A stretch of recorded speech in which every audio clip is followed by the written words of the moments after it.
Hello students, today we will discuss the nationalistic movement in India from 1916 to 1934 in this class. What is nationalism? Nationalism అంటే ఏమిటి? British వాళ్ళు రాకముందు మనకి ఈ nationalism అనే భావన లేదు. ఏమిరంటే అప్పుడు బ్రిటిష్ వాళ్ళకు ముందు ఎన్నో రాజ్యాంగాలు అంటే ఎన్నో రాజ్యాలున్నాయి. కింగ్డమ్స్ ఉన్నాయి. చాలా రాజ్యాలు ఇప్పుడు నిజాం రాజ్యము, కాశ్మీర్ అంతా ఒకటి, తమిళనాడు ఒకటి, కేరళ ఒకటి, కర్ణాటకలో 2, 3 రాజ్యాలు, ఇట్లా మహారాష్ట్రలో మరాఠాలు, ఇట్లా ఆహ్, ఢిల్లీ సుల్తాన్ ఇట్లా రకరకాలుగా మనకి ఆహ్, అస్సాంలో సిక్కింలో ఇట్లా ఒక్కొక్క రాజ్యంగా విడిపోయి ఉండేది. సో, మెనీ కింగ్డమ్స్ ఉండేవి. ఈ కింగ్డమ్స్‌లో కూడా డిఫరెంట్ లాంగ్వేజెస్ మాట్లాడే వాళ్ళుంటారు. రిలీజియన్స్ ఉంటారు. హిందూ, ముస్లిం ఇట్లా డిఫరెంట్ రిలీజియన్స్‌గా ఉన్నారు. Different cultures. సో, కల్చర్స్ అంటే అలవాట్లు, కట్టుబాట్లు, వాళ్ళ పద్ధతులు ఉండేవి.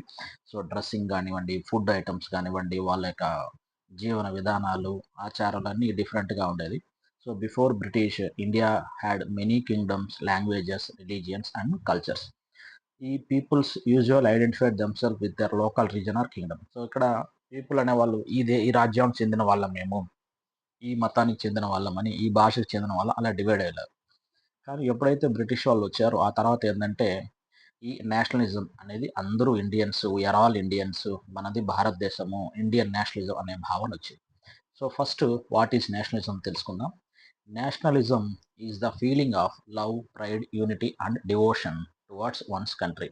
ఒక దేశం పట్ల ప్రేమ కలిగి ఉండడం, ఒక దేశాన్ని చూసి గర్వించడం, లవ్, ప్రైడ్, యూనిటీ అంటే అందరూ కలిసిమెలిసి ఉండడం, డివోషన్ అంటే దేశభక్తి కలిగి ఉండడం. ఇవన్నీ మనము నేషనలిజం యొక్క గుణాలు. A nationalist always thinks about the progress, freedom and welfare of the nation. So, జాతీయవాది అనేవాడు, నేషనలిస్ట్ అనేవాడు ఏం చేస్తాడంటే దేశం యొక్క ప్రోగ్రెస్, ప్రోగ్రెస్ అంటే దేశం ముందుకెళ్ళడానికి ఆలోచిస్తూ ఉంటాడు. ఫ్రీడమ్ అంటే ఫ్రీడమ్ అంటే స్వేచ్ఛ గురించి, అందరూ స్వేచ్ఛగా ఉండాలి అనే దాని గురించి ఆలోచిస్తూ ఉంటాడు. నెక్స్ట్ వెల్ఫేర్ అంటే దేశం యొక్క మంచి కోసం, అభివృద్ధి కోసం ఆలోచిస్తూ ఉంటాడు. కాబట్టి ఈ నేషనలిజం అనేది అందరూ ఒకటే అనే ఫీలింగ్ వల్ల ఏర్పడుతుంది. ఇక్కడ చూడండి బిఫోర్ బ్రిటిష్ రూల్ అంటే మెనీ కింగ్డమ్స్ ఉన్నాయి, డిఫరెంట్ లాంగ్వేజెస్ ఉన్నాయి, డిఫరెంట్ రిలీజియన్స్ ఉన్నాయి, డిఫరెంట్ కల్చర్స్ ఉన్నాయి. బట్ బ్రిటిష్ రూల్ వల్ల ఏమైందంటే ఇక్కడ అందరికీ సమస్యలు ఏర్పడ్డాయి. సో, కామన్ ప్రాబ్లమ్స్ అందరికి ఉండడం వల్ల అందరూ కలిసి ఒకటైనారు, ఐకమత్యంగా అయినారు. సో, కామన్ సఫరింగ్ అందరూ మనము బాధపడుతున్నాం బ్రిటిష్ వాళ్ళ వల్ల. కాబట్టి మనమందరూ భారతీయులము, మనదంతా ఒక దేశమని, మనమంతా భారతీయులు అనే వి ఆర్ ఆల్ ఇండియన్స్ అనే భావన ఈ యొక్క బ్రిటిష్ రూల్ వల్ల నేషనలిజం అనే భావన ఏర్పడింది. Nationalism doesn't mean hating other countries. So, వేరే దేశాన్ని ఇది వ్యతిరేకించడం కాదు. It means loving and serving your own country. మన దేశాన్ని మనం ప్రేమించడం, మన దేశానికి సేవ చేయడం అనేది వస్తుంది. ఇతర దేశాలని ద్వేషించడం అయితే కాదు. What is colonialism? కలోనియలిజం అంటే ఒక బలమైన దేశము, ఒక బలహీనమైన దేశంని, అంటే ఒక వీక్ నేషన్‌ని, ఒక స్ట్రాంగ్ నేషన్, ఒక పవర్‌ఫుల్ కంట్రీ ఆక్రమించుకొని దాని యొక్క రిసోర్సెస్‌ని, వెల్త్‌ని అండ్ పీపుల్‌ని, అంటే దాని యొక్క రిసోర్సెస్ అంటే దాంట్లో ఉన్నటువంటి సహజ వనరులు. అంటే సహజ వనరులంటే గాలి, నీరు, పంట అవంతా తీసుకుంటాం. లేదా దాంట్లో ఉన్న ఖనిజాలు, ఉత్పత్తులు అవన్నీ తీసుకోవడము. వెల్త్ అంటే ఆ దేశం యొక్క సంపదన మొత్తం తీసుకోవడము. అక్కడ ఉన్నటువంటి ప్రజలను, పీపుల్‌ని కూడా తన అవసరాల కోసం వాడుకోవడం అనేది కలోనియలిజం అని తీసుకుంటాం ఇక్కడ. అంటే ఒక బలమైన దేశము, ఒక బలహీనమైన దేశాన్ని ఆక్యుపై చేసుకొని, దాన్ని తన అవసరాల కోసం వాడుకోవడాన్ని కలోనియలిజం అంటారు. ఈ యొక్క కలోనిజం తీసుకుంటే British ruled India mainly to earn profits. భారతదేశానికి వీళ్ళొచ్చి బ్రిటిష్ వాళ్ళు ఎందుకు పరిపాలన చేశారంటే మెయిన్ ప్రాఫిట్స్ కోసం. వాళ్ళు వ్యాపారం కోసం వచ్చి ఎక్కువ లాభాల కోసం అనేది ఇండియాలో స్థిరపడ్డారు. Next collect taxes. ఈ యొక్క టాక్సెస్‌ని ఎక్కువ కలెక్ట్ చేయడం. అంటే ప్రతి దాని మీద టాక్స్ ఏస్తారు. ప్రతి దానికి కొనడం పైన టాక్సు, వ్యాపారులు అమ్మితే టాక్సు, ఒక ప్రాంతం నుండి ఇంకో ప్రాంతానికి వెళితే tax, road talks, water talks ఇలా రకరకాల టాక్స్‌లు వేసి వాళ్ళు ఆదాయం తీసుకున్నారు. బై రా మెటీరియల్స్ చీప్‌లీ. అంటే మన దగ్గర ఉన్నటువంటి వ్యవసాయ ఉత్పత్తులు అంటే కూరగాయలు, పండ్లు గానివ్వండి, పత్తి అట్లాంటివి, మన దగ్గర ఉన్న బట్టలు, చేనేత బట్టలు, ఈ కాటను, నెక్స్ట్ మిరియాలు, లవంగం ఇట్లాంటి స్పైసెస్ ఇవన్నీ చాలా తక్కువ రేటుకి కొనుగోలు చేసేవారు. ఇవన్నీ తీసుకున్న తర్వాత వాళ్ళు తయారు చేసినటువంటి మెటీరియల్స్ ఉంటాయి. ఆ మెటీరియల్స్‌ని ఏం చేశారంటే ఎక్కువ రేట్లకి అమ్మేవాళ్ళు. Self finished goods in India. So, ఈ మెటీరియల్స్ మన దగ్గర తీసుకొని, తయారు చేసుకొని కొనేదేమో తక్కువ రేటుకి కొంటారు. కానీ తయారైన తర్వాత మనకి ఎక్కువ రేటుకి అమ్ముతారు. కాబట్టి ఎక్కువ ప్రాఫిట్ వస్తుంది.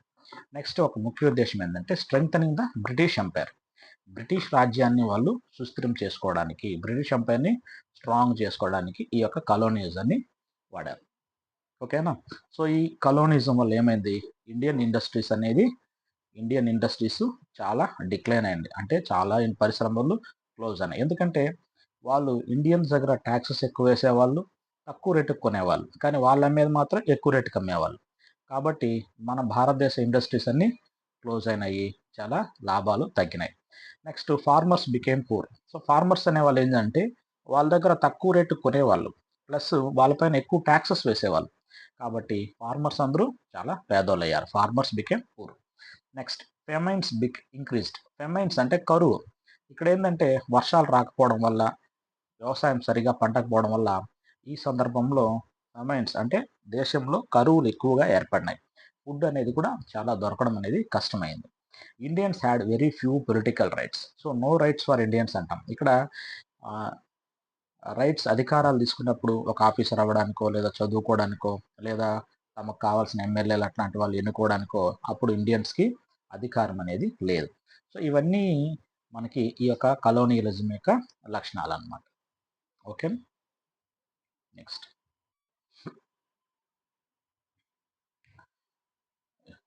First world war and its impact in India. So, first world war 1914 నుండి 1918 జరిగింది. ఇక్కడేందంటే ఈ ఫస్ట్ వరల్డ్ వార్‌లో మన ఇండియా పార్టిసిపేట్ చేయకపోయినా, ఈ ఇండియా అనేది మన భారతదేశంలో చాలామంది ఈ వరల్డ్ వార్ వల్ల సఫర్ అయ్యారు. ఎలాగంటే economic effects. So, economic effects అంటే ఈ ఇంగ్లాండ్ వాళ్ళకి యుద్ధంలో చాలా నష్టం వచ్చింది. ఆ నష్టాన్ని పూడ్చుకోవడానికి వీళ్ళేం చేశారు? టాక్సెస్ ఇంక్రీజ్ చేశారు. సో, భారతదేశంలో ఉన్న అందరి మీద టాక్స్‌లు ఎక్కువేశారు. కాబట్టి మన దేశంలో వాళ్ళు ఈ టాక్స్‌లు ఇంక్రీజ్ అయినందువల్ల ఎక్కువ సఫర్ అయినారు. ఈ టాక్స్‌లు ఎయడం వల్ల ఏమైంది? Prices of food, clothes and daily necessities rose sharply.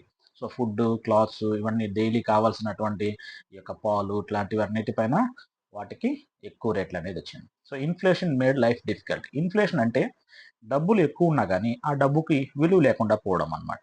So, ఇప్పుడు మన దగ్గర డబ్బులు ఎక్కువుంటాయి. కానీ ఆ డబ్బుకు విలువ ఉండదన్నమాట. దాన్ని ఇన్‌ఫ్లేషన్ అంటాం. ఇప్పుడు ఫర్ సపోజ్ ఒక 500 తీసుకెళ్ళి కూరగాయలు తీసుకుందామంటే ఒక బ్యాగ్ నిండా రాదు. అదే కొంతమంది చెప్తాంటారు. ఆ రోజుల్లో మాకు రూ. 100కి ఇంత వచ్చింది, అంత కొనేవాళ్ళని చెప్పారు. మరి ఇప్పుడెందుకు రావట్లేదంటే కారణము ఇన్‌ఫ్లేషన్. అంటే డబ్బులకి వాల్యూ రాను రాను తగ్గిపోతుంది. దీన్ని ఇన్‌ఫ్లేషన్ అంటాం. ఎప్పుడైతే రేట్లు పెరుగుతాయో, ఈ ఇన్‌ఫ్లేషన్ కూడా ఆటోమేటిక్‌గా పెరుగుతుంది. సో, ఇన్‌ఫ్లేషన్ పెరిగినప్పుడు మనం జీవనాధారం చాలా కష్టం. So, inflation made life difficult. Next social effects.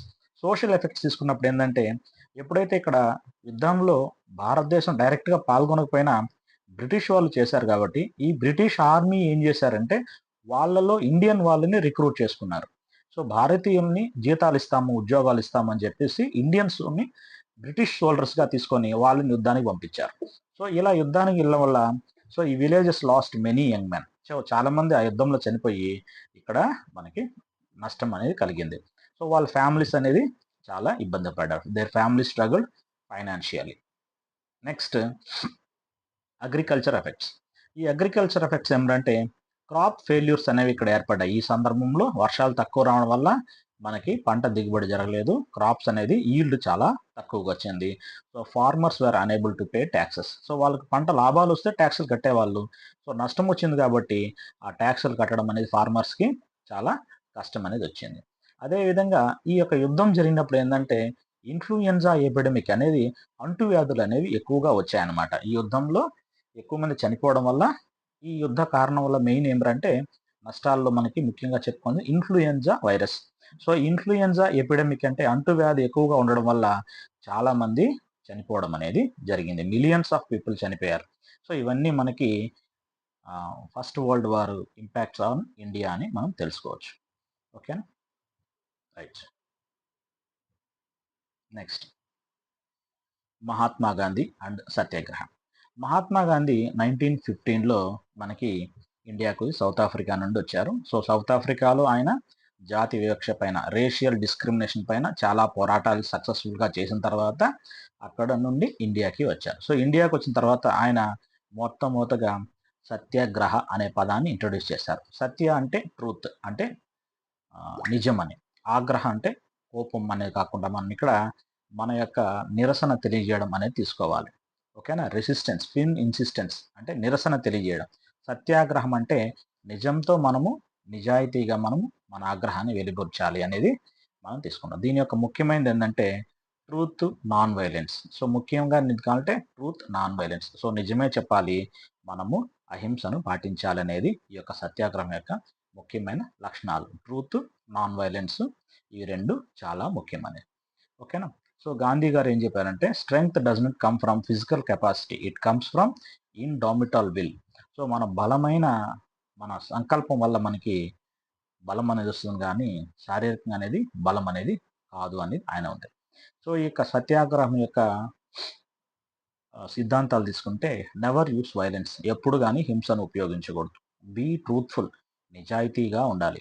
Be ready to suffer for justice, న్యాయం కోసము కష్టపడడానికి, అంటే బాధలు అనుభవించడానికి కూడా సిద్ధంగా ఉండాలి. రెస్పెక్ట్ ఈవెన్ యువర్ అపోనెంట్, అంటే నీ శత్రువు అయినా కానీ వాడిని మర్యాదగా నడుచుకోవాలి. అంటే శత్రువుని కూడా కొంచెం గౌరవంగా చూడాలి, శత్రువుని నిందించకూడదు. So respect even your opponent. So Gandhi believed this moral strength is greater than physical strength. నైతిక బలం అనేది శారీరక బలం కంటే కూడా ఎక్కువ అని గాంధీ నమ్మాడు. అంతవరకు ఇలాంటి సిద్ధాంతాలు ఏ భారతీయ నాయకుడు చెప్పలేదు. సో గాంధీ చెప్పడం వల్ల దీన్ని జనాలు కొంచెము ఆకర్షితులైనారు. నెక్స్ట్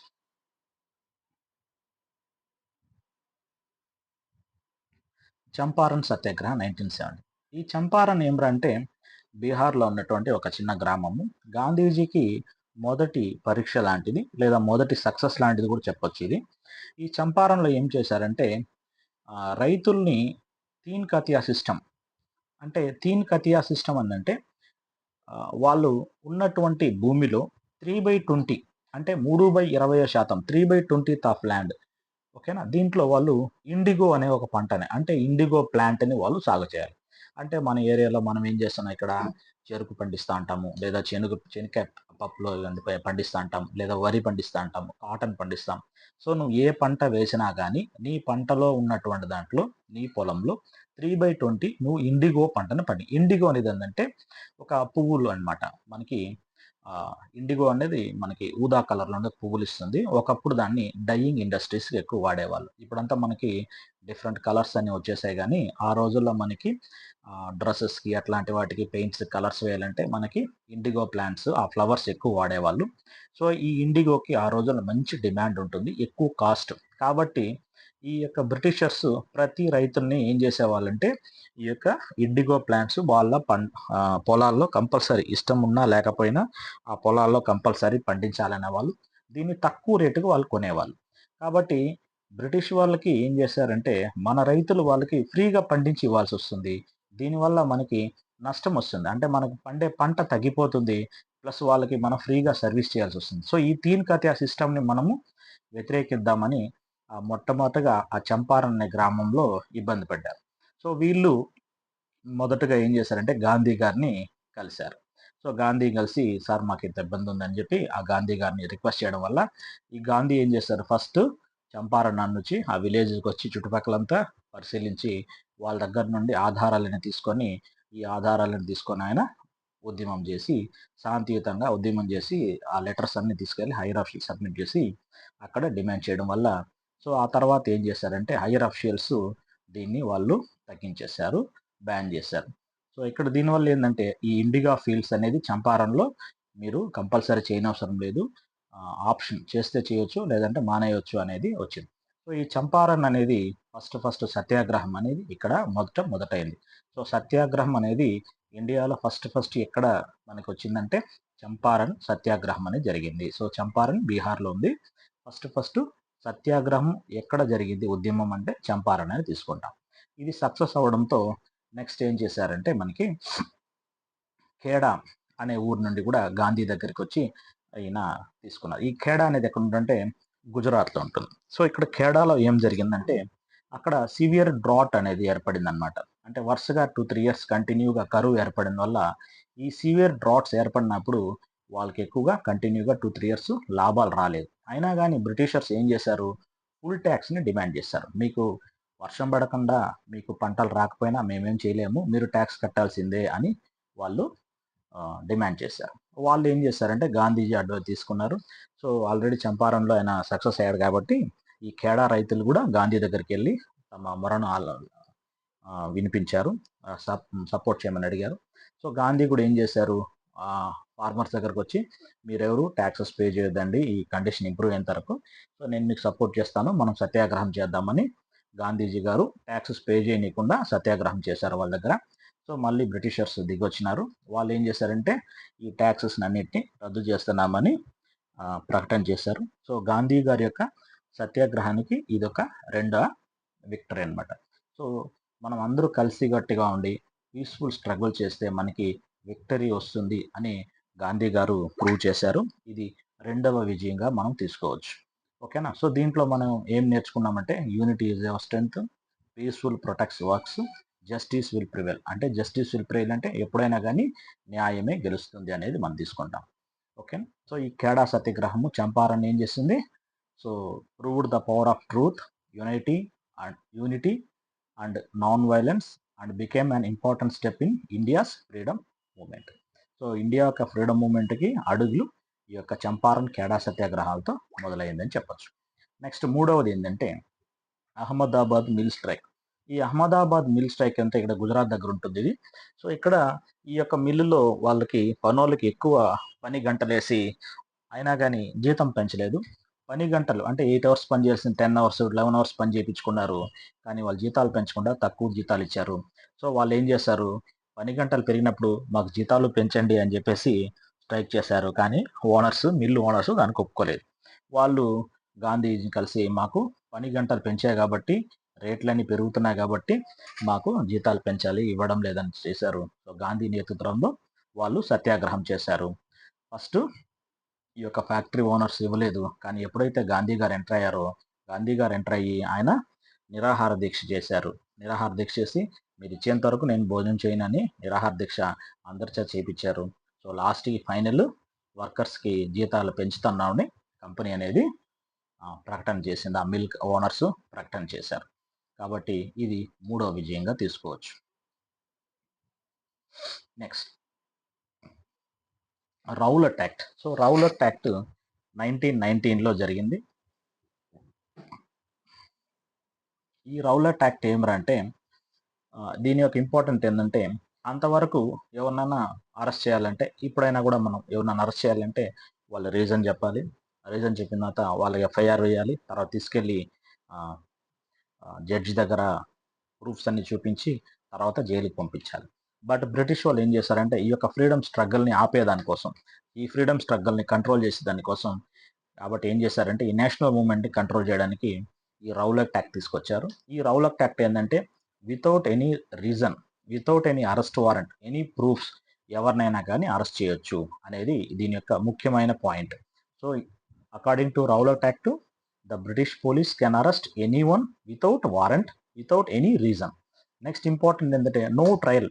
నో ట్రయల్ అంటే కేసులు విచారణ అనేది ఉండదు. అంటే తప్పు చేసినాడు లేదా, సాక్ష్యాలు ఉన్నాయా లేదా, ఎవరైనా చూసారా లేదా అనేది ఉండదు. సో విచారణ లేకుండా అతన్ని నేరుగా జైలుకి తీసుకోవచ్చు. నెక్స్ట్ ముఖ్యమైనది మూడోది నో అప్పీల్.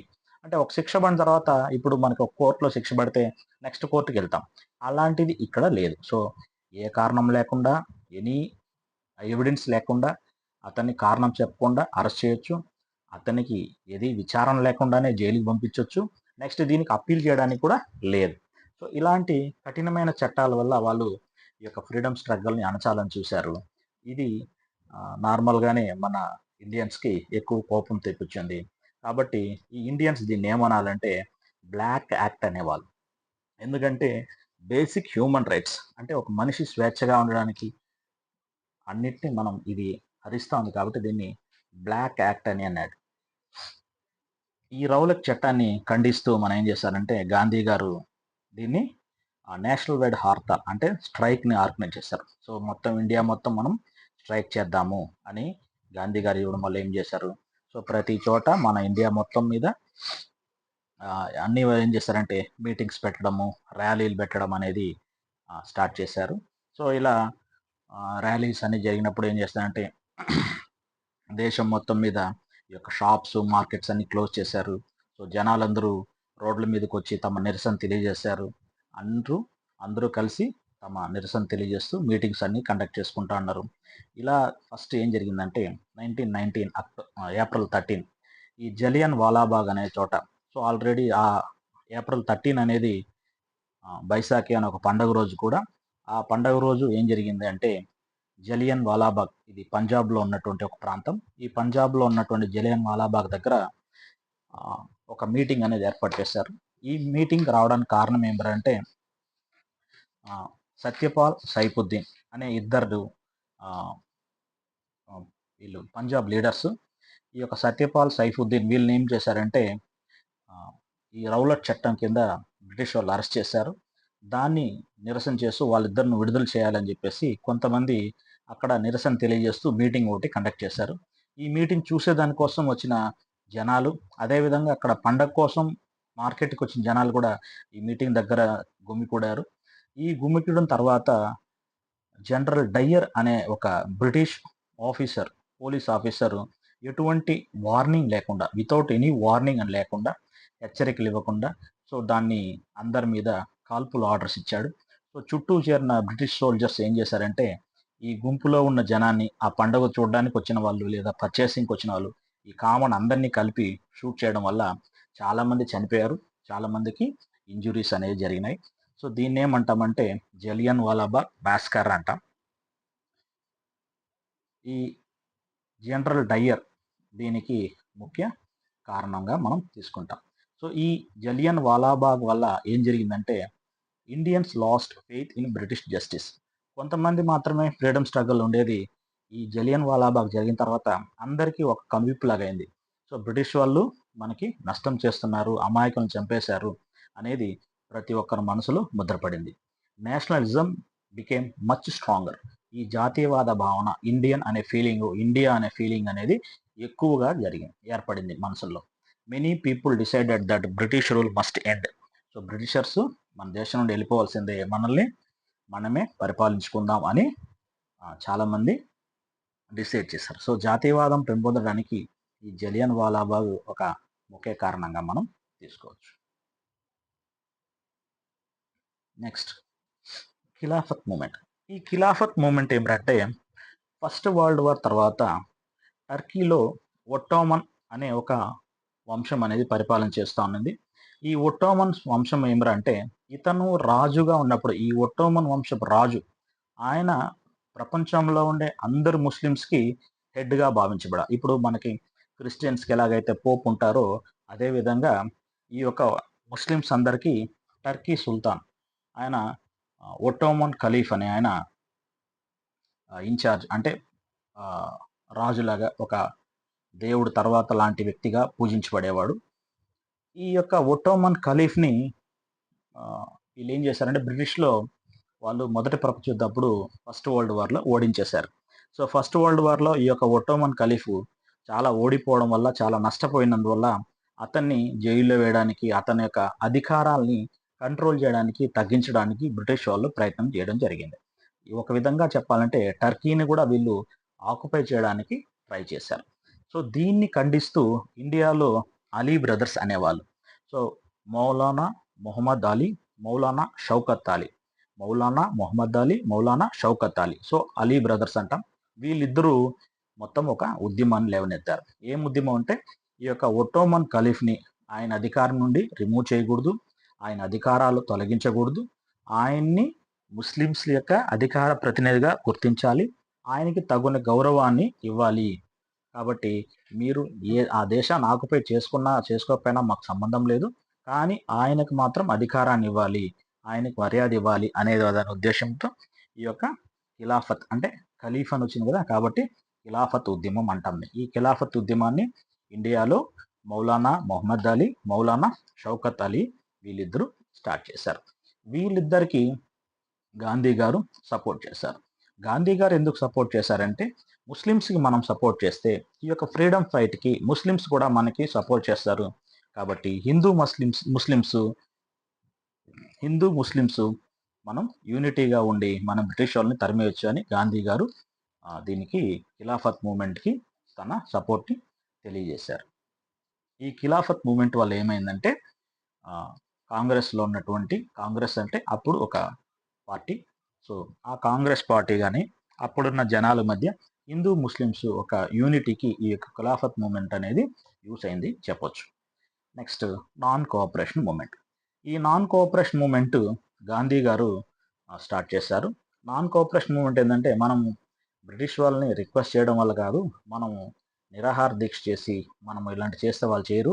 కాబట్టి ఏం చేస్తాం, మనము విదేశీ బట్టలన్నిటిని మనం వాడద్దు, విదేశీ స్కూళ్ళకి వెళ్ళొద్దు, సో విదేశీ కోట్లు మనకు అవసరం లేదు, కాబట్టి విదేశానికి సంబంధించిన మనకి ఏమొద్దు, మన ఇండియాది మనం వాడుకుందామని నాన్ కోఆపరేషన్ మూమెంట్ అంటే సహాయ నిరాకరణ చేస్తారు. నాన్ కోఆపరేషన్ అంటే వాళ్ళు ఎవరికి సపోర్ట్ చేయొద్దు, వాళ్ళు మనకొద్దు, మనమే మనం చేసుకుందామని స్టార్ట్ చేశారు. సో దీనివల్ల boycott foreign cloth, boycott government schools, boycott law courts, return government titles. So అప్పుడు రావ్ బహదూరు, ఇట్లా బహదూరు, దివాన్ అనే బిరుదులు కొంతమంది గొప్ప వాళ్ళకి అంటే ప్రముఖులకి వీళ్ళు బ్రిటిష్ వాళ్ళు ఇచ్చేవాళ్ళు. అలాంటివి తిరిగి బ్రిటిష్ వాళ్ళకి ఇచ్చేయడం కానివ్వండి స్టార్ట్ చేశారు. నెక్స్ట్ ఈ యొక్క బట్టలని ఇచ్చేయడం వల్ల ఖాదీ ఉడికి మనం దేశీయ బట్టలు అంటే ఖద్దర్ దుస్తులు మాత్రమే వాడాలని మనము డిసైడ్ చేశారు అప్పుడు.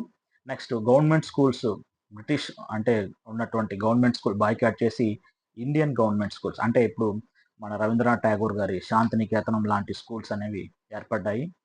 నెక్స్ట్ ప్రమోట్ స్వదేశీ గూడ్స్. సో స్వదేశీ గూడ్స్ అంటే మన భారతదేశంలో తయారయ్యే వస్తువుల యొక్క ఉత్పత్తులను మనము పెంచుకోవాలని ఇక్కడ వాళ్ళు తీర్మానం చేశారు. సో దీనివల్ల ఏం చేశారు, students left government schools, lawyers left courts, women spun khadi, farmers, workers and traders joined the movement. So దీనివల్ల ఈ యొక్క non cooperation movement common man చేతుల్లోకి వచ్చేసింది. అంతకుముందు వరకు ఏంటంటే లీడర్స్ మాత్రమే ఈ యొక్క ఉద్యమం అని పోరాడేవాళ్ళు. ఎప్పుడైతే ఈ నాన్ కోఆపరేషన్ మూమెంట్ వచ్చిందో అప్పుడు కామన్ మ్యాన్ కూడా, సామాన్యుడు కూడా ఫ్రీడమ్ ఫైటర్గా మారాడు. Next Chauri Chaura incident. ఈ చౌరీ చౌరా అనేది ఏం జరిగిందంటే, ఉత్తరప్రదేశ్లో ఉన్నటువంటి ఒక విలేజ్.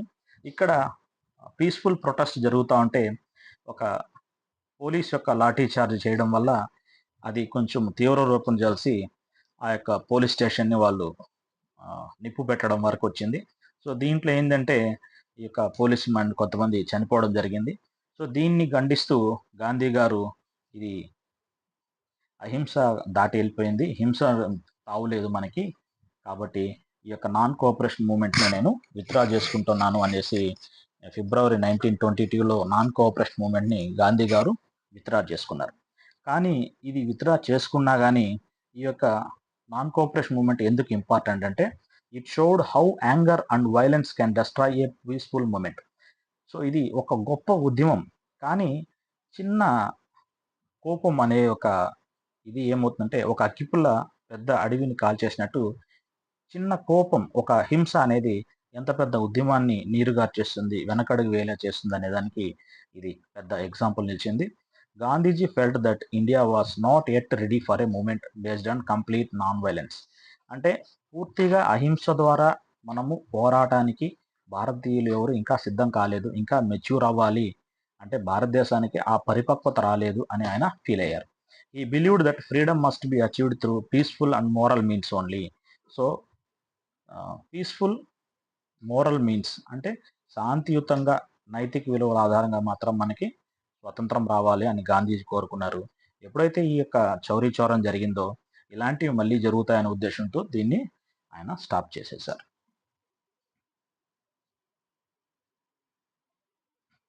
Simon commission 1928. ఈ సైమన్ కమిషన్ ఎందుకు ఏర్పాటు చేశారంటే అడ్మినిస్ట్రేటివ్ రిఫార్మ్స్ పాలనా సంస్కరణలు తీసుకురావడానికి, కాన్స్టిట్యూషనల్ రైట్స్‌ని ఇండియా వాళ్ళకి ఇవ్వడానికి బ్రిటిష్ వాళ్ళు ఒక కమిషన్ ఏర్పాటు చేశారు. ఈ కమిషన్‌లో మొత్తం 7 మెంబర్స్ ఉండేవాళ్ళు. ఈ 7 మెంబర్స్‌కి ఇన్‌చార్జ్ హెడ్‌గా సైమన్ అనే ఆఫీసర్‌ని నియమించారు. ఈ సైమన్ కమిషన్ 1928లో ఇండియాకొచ్చింది. ఇండియాకొచ్చి ఆహ్, సర్వే చేస్తాం అనే దానికి మీకేమేమి కోరికలున్నాయి అని తెలుసుకోవడానికి ఒక కమిటీ రిపోర్ట్ తయారు చేయడానికి ఇండియాకొచ్చింది.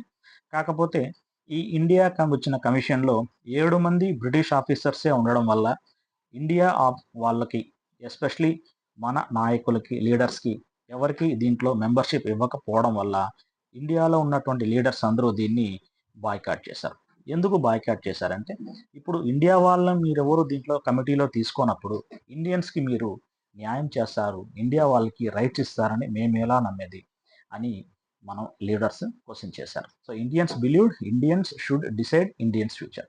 మన భారతీయుల యొక్క ఫ్యూచర్‌ని మన భారతీయులే డిసైడ్ చేయాలి. ఎక్కడో ఫారిన్ నుండి వచ్చిన మీరు ఎలా డిసైడ్ చేస్తారు అని ఈ యొక్క సైమన్ కమిషన్ని క్వెషన్ చేశారు. కాబట్టి ఈ సైమన్ కమిషన్ మాకు అక్కర్లేదు అని నేషన్ వైడ్ ప్రొటెస్ట్, దేశం మొత్తం మీద Simon go back, India for Indians only, మేమే దీన్ని తీసుకుంటాం, మా అధికారాన్ని మేమే దక్కించుకుంటామని పీస్ఫుల్ ప్రొటెస్ట్ చేయడం మొదలుపెట్టారు. The Indians united against British rule, nationalism became stronger. The protest increased and the demand for Swarajya, self rule. So ఇక్కడ సైమన్ కమిషన్ తర్వాత ఏమైందంటే స్వరాజ్య అనేది వచ్చింది. సో ఈ కాన్సెప్ట్ స్వరాజ్య అనేది అంటే పూర్ణ స్వరాజ్ తీసుకోవచ్చు. సో 1928 ముందు ఏమరా అంటే నెహ్రూ రిపోర్ట్ అనేది ఒకటి ఉండేది. ఈ నెహ్రూ రిపోర్ట్ ఏమరా అంటే మన జవహర్లాల్ నెహ్రూ వల్ల ఫాదర్, ఆయన కూడా ప్రముఖ లాయరు, ఆయన ఫ్రీడమ్ ఫైటర్, ఆయన మోతీలాల్ నెహ్రూ గారు. ఆ మోతీలాల్ నెహ్రూ గారు నెహ్రూ రిపోర్ట్ అని ఒక రిపోర్ట్ తయారు చేశారు. ఆ నెహ్రూ రిపోర్ట్ ఏమిరా అంటే మనం ఇండియా వాళ్ళు ఫ్రీడమ్ అడగకూడదు, కానీ ఏం చేయాలంటే కొన్ని రైట్స్ అడగాలి. మేము స్వతంత్ర దేశం అనేది మాకొద్దు, మేము బ్రిటిష్ ఎంపైర్లో ఒక భాగంగా అఫిలియేటెడ్గా ఉంటాము, కాకపోతే మాకు కొన్ని అధికారాలు ఇవ్వండి. సో ప్రైమ్ మినిస్టర్ అట్లాంటివి మమ్మల్ని మేమే పరిపాలించుకుంటాం, కానీ హెడ్గా మీరే ఉండండి, క్వీన్ ఉంటుంది, బ్రిటిష్ క్వీన్ అనేది అంటే తీసుకుంటాం. అంటే దీన్ని డొమినియన్ అంటాం అనమాట. మనం కంప్లీట్ ఇండిపెండెన్స్ కాకుండా మీకు మేము కట్టుబడి ఉంటాము, కాకపోతే మాకు కొన్ని పవర్స్ ఇవ్వండి అనేదాన్ని నెహ్రూ రిపోర్ట్ అని తీసుకునింది. బట్ ఎప్పుడైతే ఈ సైమన్ కమిషన్ వచ్చిందో, ఈ సైమన్ కమిషన్ ఇండియాలో వాళ్ళు ఎవరిని సజెషన్ తీసుకోలేదు, మెంబర్స్లో ఎవరిని నియమించలేదు. అప్పుడు వాళ్ళకు కూడా ఏం చేశారంటే ఈ నెహ్రూ రిపోర్ట్ని కూడా విత్డ్రా చేసుకొని అందరూ మాకు డొమినిక్ అంత వద్దు, మాకు ఫ్రీ ఇండియా కావాలి, మాకు 100% రైట్స్ కావాలి అని పూర్ణ స్వరాజ్ అనే స్లోగన్ ఇచ్చారు. సో ఈ పూర్ణ స్వరాజ్ ఎక్కడ తీసుకున్నారంటే 1929 లాహోర్ సెషన్, లాహోర్ కాంగ్రెస్ పార్టీ మీటింగ్లో. అప్పుడు ఆ కాంగ్రెస్ పార్టీ మీటింగ్కి హెడ్ జవహర్లాల్ నెహ్రూ గారు. జవహర్లాల్ నెహ్రూ గారు పూర్ణ స్వరాజ్ స్లోగన్ ఇచ్చారు. గుర్తుపెట్టుకోవాల్సింది ఏంటంటే నెహ్రూ రిపోర్ట్ తయారు చేసింది మోతీలాల్ నెహ్రూ గారు, పూర్ణ స్వరాజ్ అనే స్లోగన్ ఇచ్చింది జవహర్లాల్ నెహ్రూ. నెహ్రూ రిపోర్ట్ ఇచ్చింది మోతీలాల్ నెహ్రూ. నెహ్రూ రిపోర్ట్ ఇచ్చింది మోతీలాల్ నెహ్రూ, కానీ పూర్ణ స్వరాజ్ అనే స్లోగన్ ఇచ్చింది జవహర్లాల్ నెహ్రూ. ఎక్కడంటే లాహోర్ సెషన్ 1929. సో పూర్ణ స్వరాజ్ అంటే కంప్లీట్ ఇండిపెండెన్స్, అంటే ప్రతిదాన్ని మేమే పరిపాలించుకుంటాం. It declared that Indians had the full right to complete independence.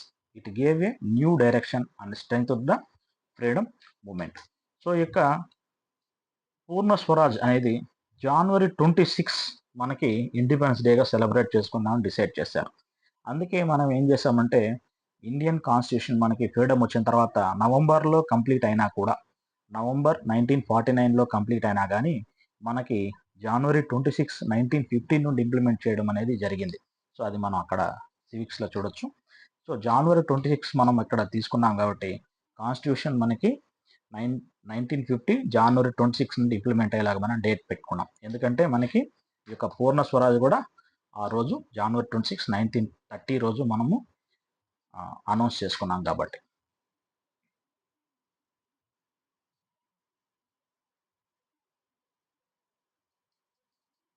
Next civil disobedience moment, సహాయ నిరాకరణ ఉద్యమం. ఇక్కడ నాన్ కోఆపరేషన్ లాగా ఇక్కడ ఏం చేస్తారంటే people openly broke unjust British laws. అన్యాయం అనిపించిన బ్రిటిష్ చట్టాలను ఇక్కడ సామాన్య ప్రజలు బహిరంగంగానే దాన్ని వ్యతిరేకించడం మొదలుపెట్టారు. సో సామాన్యులకి అనుకూలంగా లేని చట్టాలు సింపుల్గా తీసుకుంటే ఆ రోజుల్లో ఉప్పు పైన ఎక్కువగా ట్యాక్స్ వేసేవాళ్ళు. భారతీయులు ఎవరు సముద్రాలు అక్కడ నుండి ఉప్పును తీసుకోవడానికి లేదు, ఇది ఫ్రీగా దొరికేది, తక్కువ చౌకగా చేసుకోవచ్చు, అయినా కానీ వాళ్ళు డబ్బులు పెట్టి కొనాల్సి వస్తుంది. సో ఉప్పు అనేది బ్యాన్ చేశారు తయారు చేసుకోవడం. కాబట్టి గాంధీజీ గారు అందరూ ఇంట్లో వాడే విధంగా ఉండే ఈ ఉప్పు దగ్గర నుండి మొదలు పెడదామని దండి ఆశ్రమానికి వెళ్ళి ఆ సబర్మతి ఆశ్రమం నుండి దండి వరకు ఆయన దండి మార్చ్ నిర్వహించారు. ఈ సబర్మతి ఆశ్రమం నుండి దండి దగ్గర 390 కిలోమీటర్స్ ఆయన నడిచి వెళ్ళి అక్కడ ఉప్పు సేకరించారు. సో ఆయన ఉప్పు మాత్రమే సేకరించిన తర్వాత దీని నుండి ఏం చేశారంటే బ్రిటిష్ రూల్స్ అన్నిటినీ బ్రేక్ చేయడం అని ఆయన ఇండైరెక్ట్గా బ్రిటిష్ చట్టాలు మీరు పాటించొద్దండి, బ్రిటిష్ వాళ్ళ రూల్స్ మీకు అవసరం లేదు అని ఇండైరెక్ట్గా భారతీయులకు చెప్తూ ఆయన సాల్ట్ తీసుకున్నాడు. సో ఈ సాల్ట్ మనకి ఏంటంటే ఈ యొక్క సాల్ట్ సత్యాగ్రహ తీసుకుంటే దీనివల్ల భారతదేశం మొత్తం యూనిటీ అనేది మరొకసారి వచ్చింది. ఈ యొక్క ఫ్రీడమ్ స్ట్రగుల్ కోసం ఎంటైర్ నేషన్ అనేది మనకి నడుం బిగించింది. Gandhi Irwin pact.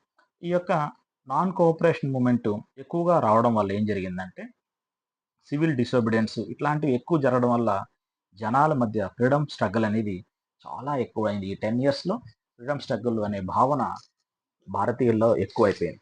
కాబట్టి అప్పుడు వైస్రాయ్ లార్డ్ ఇర్విన్, సో 1930లో ఏం చేశారంటే 1931లో లార్డ్ ఇర్విన్ అని ఆయన అప్పుడు బ్రిటిష్ ఎంపైర్ యొక్క ఇండియన్ వైస్రాయ్గా ఉన్నారు. ఆయన గాంధీతో మీటింగ్ అయ్యి ఒక అగ్రిమెంట్ చేసుకున్నారు. ఈ అగ్రిమెంట్ ఏమంటామంటే గాంధీ ఇర్విన్ ప్యాక్ట్ అంటాం. మహాత్మా గాంధీకి ఇండియన్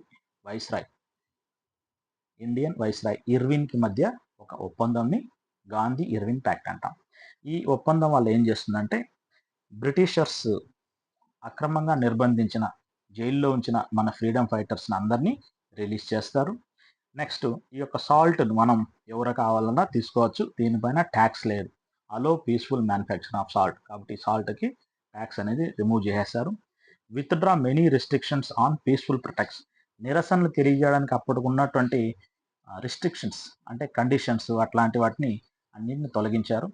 ఆ తర్వాత మనం ఏమైనా ప్రొటెస్ట్ చేయాలంటే వితౌట్ ఎనీ పర్మిషన్ లేకుండా మనం ప్రొటెస్ట్ చేసుకునే అధికారం మనకి ఇవ్వడం అనేది జరిగింది. నెక్స్ట్ గాంధీ గారు ఈ కండిషన్స్ అన్ని ఒప్పుకున్నందువల్ల ఈ యొక్క సివిల్ డిసోబిడియన్స్ మూమెంట్ని ఆయన స్టాప్ చేయడానికి ఒప్పుకున్నాడు. రెండో కండిషన్ ఏంటంటే ఈ సివిల్ డిసోబిడియన్స్ స్టాప్ చేసిన తర్వాత సెకండ్ రౌండ్ టేబుల్ కాన్ఫరెన్స్, లండన్లో జరిగిన సెకండ్ రౌండ్ టేబుల్ కాన్ఫరెన్స్కి అటెండ్ అయ్యడానికి ఆయన ఒప్పుకున్నాడు. సో ఇర్విన్ 3 కండిషన్స్ ఒప్పుకున్నాడు. ఫస్ట్ మన ప్రిజనర్స్ అన్నింటినీ రిలీజ్ చేయడం, 2 సాల్ట్ పైన ట్యాక్స్ తీసేయడం, 3వది మనం ఏమైనా పీస్ఫుల్ ప్రొటెస్ట్ చేసేదానికి పర్మిషన్ అవసరం లేదు అని ఆయన డిక్లేర్ చేశాడు.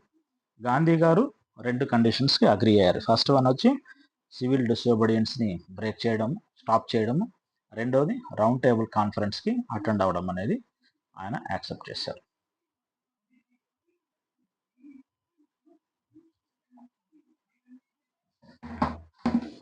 Next Poona act. సో ఈ పూనా యాక్ట్ అనేది ఏంటంటే గాంధీ గారికి డాక్టర్ బిఆర్ అంబేద్కర్ గారికి పూనాలో ఉన్న ఎరవాడ జైల్లో జరిగినటువంటి ఒక ఒప్పందం వస్తుంది. సో ఇది ఎందుకు జరగాల్సి వచ్చిందంటే రౌండ్ టేబుల్ కాన్ఫరెన్స్ జరిగిన తర్వాత అక్కడ అంబేద్కర్ గారు బ్రిటిష్ వాళ్ళకి ఒక రిప్రజెంటేషన్ ఇచ్చారు. ఏమంటే దళిత్స్కి అంటే ఎస్సీ ఎస్టీలకి ఏం చేశారంటే సపరేట్ కాన్స్టిట్యుయెన్సీ కావాలి, సపరేట్ ఓట్ హక్కు కావాలి అని ఆయన అడగడం వల్ల అప్పుడు బ్రిటిషర్స్ ఏం చేశారంటే separate constituency only for depressed classes. So అప్పుడు దళిత ఎస్సీ ఎస్టీ అనే పదాలు లేవు, అప్పుడు మన ఏమి అంటే డిప్రెస్డ్ క్లాసెస్ అనేవాళ్ళు. సో ఇక్కడ బ్రిటిష్ వాళ్ళు ఏం చేశారంటే అంబేద్కర్ అడిగినందువల్ల 1931లో British announces separate electorates for depressed classes. ఇది గాంధీజీ గారికి నచ్చలేదు. గాంధీజీ గారికి ఎందుకు నచ్చలేదంటే ఇలా డిప్రెస్డ్ క్లాసెస్కి సపరేట్ కాన్స్టిట్యుయెన్సీ ఇవ్వడం వల్ల హిందువుల మధ్య డివిజన్ అనేది వస్తుంది, హిందువులు యూనిటీగా ఉండరు, రెండుగా విడిపోతారు, డిప్రెస్డ్ నాన్ డిప్రెస్డ్ క్లాసెస్గా విడిపోయి వీళ్ళ మధ్య ఐకమత్యం దెబ్బతింటుందని గాంధీజీ ఈ యొక్క సపరేట్ కాన్స్టిట్యూషన్స్ అంటే సపరేట్ నియోజకవర్గాలు ఇప్పుడు మనకైతే చిత్తూరు ఒక నియోజకవర్గం, తిరుపతి ఒక నియోజకవర్గం, ఇలా సపరేట్ కుప్పం ఇలా సపరేట్గా ఉన్నాయి కదా. అలా నియోజకవర్గాలుగా ఎస్సీలకి, దళిత్స్కి ఇవ్వడాన్ని గాంధీజీ గారు ఆ రోజు వ్యతిరేకించారు. దానికి కారణం ఏమిరా అంటే ఆ, ఇద్దరు హిందూ మతంలో అంటే హిందువుల్లో అంటే భారతీయుల్లో రెండు డివిజన్గా వచ్చేస్తుంది అనే ఒక భావంతో ఆయన గాంధీ గారు అపోజ్ చేశారు. బట్ ఎప్పుడైతే గాంధీ గారు అపోజ్ చేసినా కానీ ఇది ఇంప్లిమెంట్ చేయడం బ్రిటిష్ వాళ్ళు మొదలుపెట్టారో గాంధీ గారు ఏం చేశారంటే ఎర్రవాడ జైల్లో నిరాహార దీక్ష చేశారు. అప్పుడు ఆల్రెడీ గాంధీ గారు పూనాలో ఉన్నటువంటి సహాయ నిరాకరణ చేశారు కదా, ఆ సివిల్ డిసోబిడియన్స్. సో ఆ సివిల్ డిసోబిడియన్స్ వల్ల ఏం చేశారంటే ఆయన జైల్లో ఉన్నారు. సో జైల్లోనే ఆయన నిరాహార దీక్ష స్టార్ట్ చేస్తారు. అంటే భోజనం చేయకుండా నిరాహార దీక్ష, ఫాస్టింగ్ అని స్టార్ట్ చేశారు. ఆయన ఆరోగ్యం క్షీణించడం మొదలుపెట్టింది. ఎప్పుడైతే తన ఆరోగ్యం క్షీణించిందో అంబేద్కర్ గారి మీద ప్రెషర్ ఎక్కువైంది. మీరు గాంధీ గారిని ఏదో చేయబోతున్నారు, ఆయన భోజనం చేయడం లేదు అని చేయడం వల్ల అంబేద్కర్ ఎర్రవాడ జైలుకే వెళ్ళి గాంధీ గారితో ఒక ఒప్పందం చేసుకున్నారు. సో ఆ ఒప్పందం చేసుకోవడం వల్ల ఏం చేయాలంటే గాంధీకి అంబేద్కర్ మధ్య జరిగిన ఒప్పందం కాబట్టి ఇది పూనా ప్యాక్ట్ అంట, అంటే పూనాలో ఉన్న ఎర్రవాడ జైల్లో జరిగింది. సో మధ్య మార్గం ఏం చేశారంటే రిజర్వ్డ్ సీట్స్ ప్రొవైడ్ చేశారు. అంటే ఇక్కడ ఇంతకుముందు ఉన్నటువంటి సపరేట్ ఎలక్టోరేట్స్కి రిజర్వ్డ్ సీట్స్కి తేడా ఏమిరా అంటే సపరేట్ ఎలక్టరేట్స్ అంటే ఆ ఎలక్టరేట్స్లో దళిత్ వాళ్ళు మాత్రమే ఓటర్స్గా ఉంటారు, దళిత్ వాళ్ళు మాత్రమే నిలబడాలి. కానీ ఇప్పుడు అలా కాదు. సో మొత్తం ఒక 100 ఉంటే దాంట్లో ఒక 10 లేదా 20 రిజర్వ్డ్ సీట్స్ ప్రొవైడ్ చేస్తారు. అంటే దీంట్లో ఈ కాన్స్టిట్యూన్స్లో ఈ దళిత్స్ మాత్రమే పోటీ చేయాలి, కానీ అందరికీ ఓటు హక్కు అనేది ఉంటుంది. ఇంతకుముందు తీసుకుంటే సపరేట్ ఎలక్టరేట్స్ ఫర్ డిప్రెస్డ్ క్లాసెస్లో కేవలము డిప్రెస్డ్ క్లాసెస్ మాత్రమే ఓటర్గా ఉంటాడు. ఓటు అయ్యి ఎన్నికయ్యేవాడు కూడా డిప్రెస్డ్ క్లాస్ వ్యక్తే ఉంటుంది. కానీ ఇక్కడ గాంధీ గారు సూచించింది ఏంటంటే ఓటర్లుగా అందరూ ఉంటారు, కానీ ఎన్నికయ్యేవాడు డిప్రెస్డ్ క్లాస్ పర్సన్గా ఉంటారు. సో ఈ పర్సంటేజ్ అనేది వాళ్ళు గాంధీ గారు, అంబేద్కర్ డిసైడ్ చేశారు.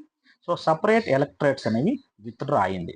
Increased representation of depressed classes. So depressed క్లాసెస్కి ఉన్నటువంటి ఈ యొక్క కాన్స్టిట్యుయెన్సీస్ అంటే నియోజకవర్గాలు పెంచబడ్డాయి. So maintenance of national unity. So ఇలా పెంచబడినందువల్ల ఏమైంది, ఈ యొక్క హిందూ యొక్క కమ్యూనిటీలో ఐకమత్యం, యూనిటీ అనేది అగ్రిమెంట్ వల్ల ఎక్కువైంది, మళ్ళీ ఇంప్రూవ్ అయింది అని చెప్పొచ్చు. ఓకేనా. సో గాంధీ అంబేద్కర్ పూనా ప్యాక్ట్ ఏంటంటే British announces separate electorates, Gandhiji fast at Yerawada jail, Poona pact signed, reserved seats increase అయింది, జాయింట్ ఎలక్టరేట్ వచ్చింది, సపరేట్ ఎలక్టరేట్ క్యాన్సిల్ అయింది అని చెప్పొచ్చు. ఓకేనా. సో ఇది ఏంటంటే protection of the rights of depressed classes, it is used in maintenance of unity, it is a steps taken toward the social justice, power of dialogue అని తీసుకోవచ్చు మనం. ఓకేనా. Right. Participation of different groups. ఈ యొక్క freedom స్ట్రగుల్లో మనకి Nationalist మూమెంట్లో అన్ని groups మనకి పార్టిసిపేట్ అయ్యారు. ఉదాహరణ తీసుకుంటే ఫార్మర్స్ తీసుకుంటాం, మనకి ఈ యొక్క ఖేడా కానివ్వండి, చంపారన్ కానివ్వండి, ఇవన్నీ ఫార్మర్స్ యొక్క స్ట్రగుల్స్ మనకి ఫ్రీడమ్ ఫైట్లో వాళ్ళు కూడా మెయిన్ ఉన్నారు. సో ఫార్మర్స్ అది తీసుకోవచ్చు. వర్కర్స్, సో వర్కర్స్ తీసుకున్నప్పుడు ఈ యొక్క అహ్మదాబాద్ మిల్ స్ట్రైక్ కానివ్వండి, ఇవన్నీ కానీ అట్లాంటివి మనకి వర్కర్స్కి స్ట్రైక్ చేసినానికి ఎగ్జాంపుల్ తీసుకోవచ్చు. బిజినెస్ మ్యాన్, ఈ యొక్క లోకల్ బిజినెస్ మ్యాన్ స్వదేశీ goods, non cooperation, civil disobedience అని పోరాటంలో ఈ యొక్క బిజినెస్ మ్యాన్ అనేవాళ్ళు చాలా యాక్టివ్ పార్టిసిపేషన్ జరిగింది. ముఖ్యంగా గమనించాలంటే ఉమెన్ తీసుకుంటే participated in marches, picketing and spinning khadi. ఈ యొక్క ఖాదీ వడకడం వల్ల మనకి స్వదేశీ ఉద్యమంలో ఉమెన్ అనేవాళ్ళు ఎక్కువగా యాక్టివ్గా పార్టిసిపేట్ అయ్యారు. సో దాదాపుగా మన దేశంలో ఉన్నటువంటి అన్ని వర్గాల వారు దీంట్లో ఈక్వల్ పార్టిసిపేషన్ ఉందని మనం గమనించవచ్చు.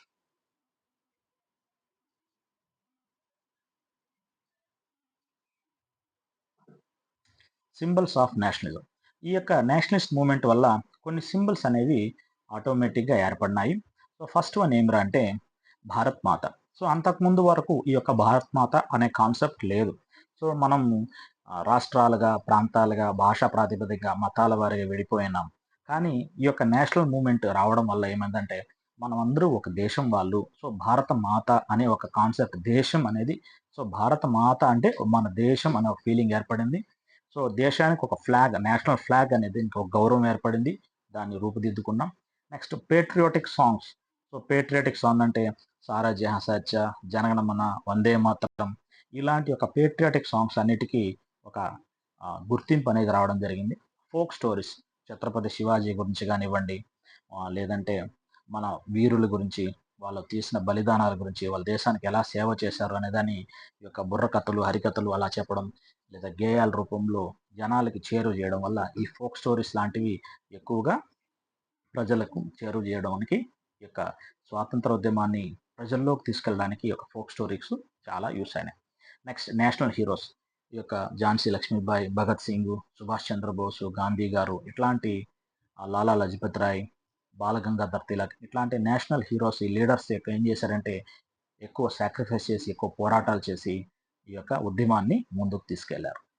ఫెస్టివల్స్ అండ్ పబ్లిక్ మీటింగ్స్ ఎక్కువగా మీటింగ్స్ కండక్ట్ చేయడం. ఫెస్టివల్స్ తీసుకున్నప్పుడు వినాయక చవితి ఇప్పుడు మనం ప్రతి వీధిలో కండక్ట్ చేసుకుంటున్నాం విగ్రహాలు పెట్టి. అది ఫ్రీడమ్ స్ట్రగల్‌లోనే స్టార్ట్ అయింది.